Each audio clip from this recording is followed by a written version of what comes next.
Hi, how's everybody doing? It's Crazy Monkey, another blog update real quick.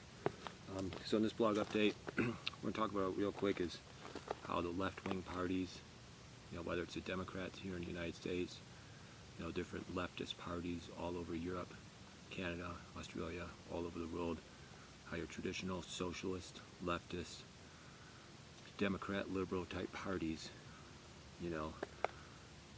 their system is simple.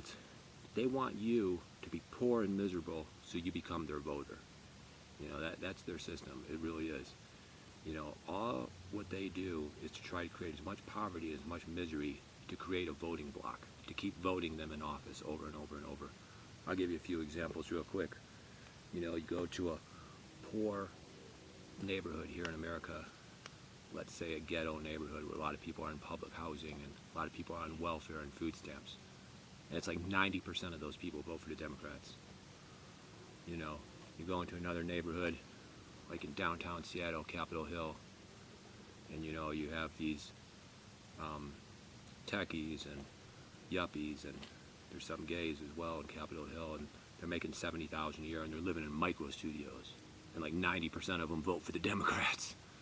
You just see this over and over and over. The people that are like the most poor, the most in misery, are the people that are most likely to vote for the liberals, most likely to vote for the leftist, socialist Democrats. And then when you look at it, those leftists, those liberal Democrats, they create the poverty, they create the misery.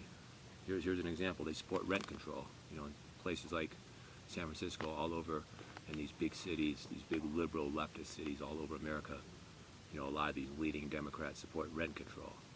And what does rent control do? Well, it makes rents skyrocket on the new people. It makes builders less likely to build apartments. It makes landlords less likely to fix the apartments up. And what happens is the rents go up because the inventory goes down. The people in the rent control units, they never leave. They stay in the unit for their entire life. They become a renter for life. They become a renter for life. 90% probably vote for the Democrats. And they never leave. So the landlord does not want to fix up the units, and builders don't want to build more units. Developers don't want to build more because landlords don't want these rent control units because they suck so bad because the renters never leave. They just stay in the unit for 50 years. Renters for life. It's pathetic. It's pathetic, and the Democrats love that because it creates mass poverty, it creates mass misery, which is their voting bloc. And then you go to another city, say more conservative, like here in Utah, and the housing is affordable and the rents are affordable. And then you go to San Francisco and you have all these Democrat leadership in San Francisco saying, we support affordable housing, we support affordable housing, and everything they do makes the house prices skyrocket. Everything they do makes the rents go up. Rent control makes the rents sky high on the new people. I mean, that's a fact. It makes rents sky high on the new people. And I just want to say that some people are Democrats because maybe they're techies and their tech company will benefit from massive tax breaks. Some people are Democrats because maybe they're government workers and they get $200,000 salaries and $150,000 pensions. They're Democrats because that's what their union tells them to vote for, so they get all this money. But your rank and file, your average Democrat making like $50,000 a year, living in a big city, or your average welfare recipient, on welfare and food stamps, they are basically the miserable underclass voting for the Democrats, and they're kept poor by the Democrats as a voting bloc to keep voting those Democrats in office. And it's really sick. I mean, you go to a city like San Francisco, it's just really sick. It's really sick.